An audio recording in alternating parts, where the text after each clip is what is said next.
Greetings, Questers. We're here today to talk about version 4.9.0 or Audio 2.0. And what we're talking about today is the new audio player, the way we have updated the audio scenes, and the way that you can actually update, or I should say upload music or sounds directly to the asset gallery. So no longer are you uploading them directly to the old sound scenes. You're uploading them to the asset gallery and then using that to create your scenes within the player. So here's the patch notes. I don't need to go over all the details because I don't want to keep everybody too long and want to try to keep these short. So we'll dive right in.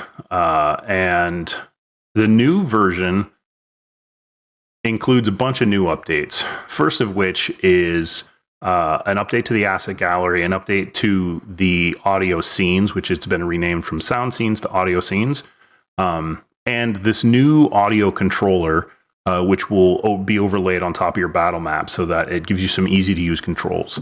The primary thing is that when you first load your game, your asset gallery will now have a new add audio button here if you haven't done it yet. And this is just to migrate all of the old stuff to the new stuff.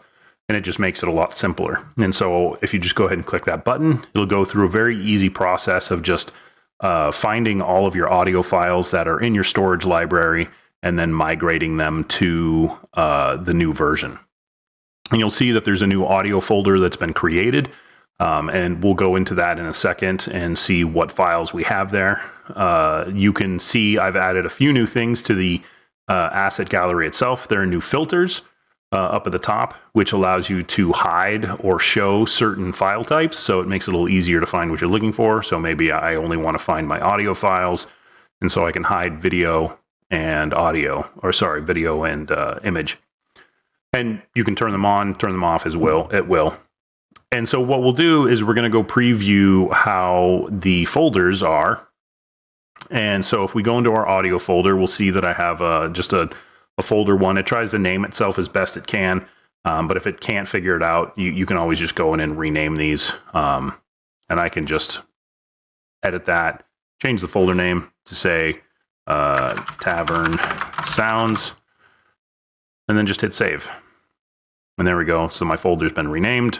A little easier to find. And you'll see that I have some file names here that don't really make a lot of sense, but that's because it has no context to understand what you want these to be. So it's very easy just to preview these. As you can see, it's playing a sound, a little music track.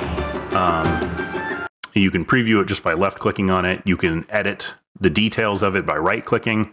And so I can come in here and I can say bard music. We'll just call it that. And then I can come in here and I can play this, and there's some ambient noises of a tavern, which I can do the same to. And there we go, and it's that easy to modify your files. But now what you'll see is you have these files inside of your asset gallery. And the real question is, how do you take your asset gallery and then take it back to your audio scenes? And the new audio scenes list is much cleaner and much easier to view and use. Makes it a lot simpler to find what you're looking for, as well as playing certain audio scenes, as well as, mixing and matching between audio scenes if you really want to do that. And so what I'd like to demo is the ability to add in a new audio scene. So we'll go ahead and just we're going to add in a scene, and we're going to do this camp here that's on the map. So we're going to do a goblin camp. You can kind of name this whatever you want. You can give it a group. So maybe you have it, you want it like encounters. And so you can give it a subgroup, and I can hit add. And so it's going to give it its own subgroup, goblin camp. And what I can simply do is go to the goblin camp and hit add sound. And you'll see there's this new asset selector that's available. And it lets you pick from a list of files that you want. And in here, because I have the tavern sounds, I don't really think that's going to be appropriate for what we're looking for. So maybe we'll go look for some assets. I'm going to pause this real quick so I can find them. what I've done is I grabbed 2 files that are going to get uploaded here, and you'll see right back underneath here, you'll see that it's actually uploading those files. And I'm going to pause this once again, just so that the speed of my internet doesn't delay this. And you can see that it's uploaded one song that I have, and then the second one has come in. And so I have these 2 new assets, Fire Camp sound effects and Jarl Moot, which is comes from Mab Music, which is a great artist out there. If you find the Patreon, I highly recommend going and taking a look. But you can take these now, and I can actually select both of them, and I'll just hit select, and it'll add them directly to my Goblin Camp encounter. And so from here, I can do a couple of things. You know, maybe I want to loop the music and I want to loop the sound effects. And what I can very easily do is I can hit play all, and it will just start both of them at the volume that they're at. I'm going to adjust the volume, as it will probably be pretty loud, and we'll adjust it down just a little bit. But what you'll see is this music here and the Fluffy Sheep Inn is actually playing right now. Well, it's trying to play.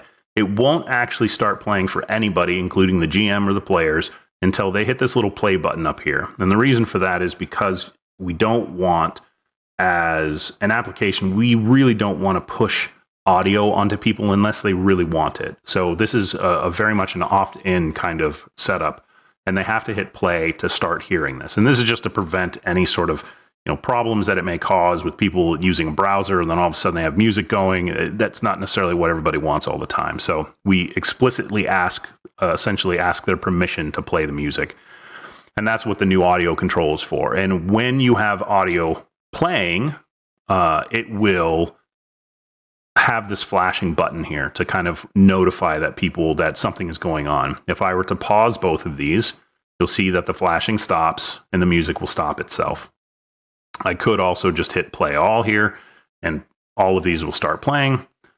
And we'll take a look at what the Fluffy Sheep Inn has, and I'll just hit play. And so just off the bat, we get a good soundtrack, a good kind of ambient ambient tavern noise in the background. Everything's all set to auto loop, all that kind of stuff.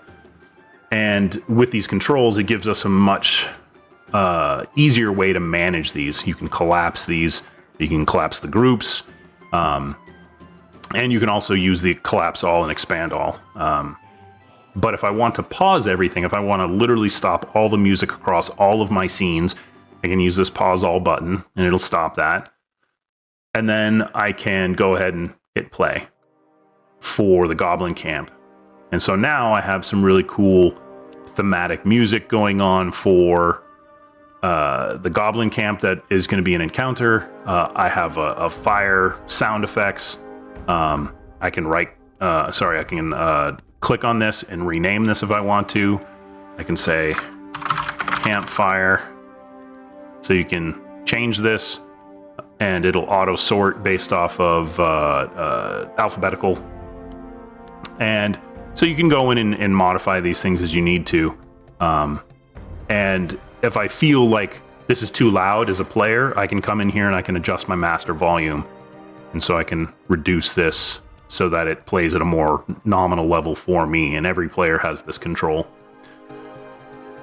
The handy little addition to this is from a Game Master account, there is this show audio button here. And what this is for is so that when you're running a game master can actually close the menu and, be going into characters and, maybe even, their items, whatever it may be that they're doing. And this button here will allow them to always show the audio scenes. So if they're in the middle of doing something, they can easily keep this up and navigate through this. And if, let's say I wanted to adjust, the sound a little bit while we're playing, I don't have to exit a menu. Maybe I'm looking at a journal item, and I'm, looking through this. I can still see the audio scenes, and I can still adjust things. I can be reading something from a script. I can change the music while I'm playing, and it makes it a little easier to manage that.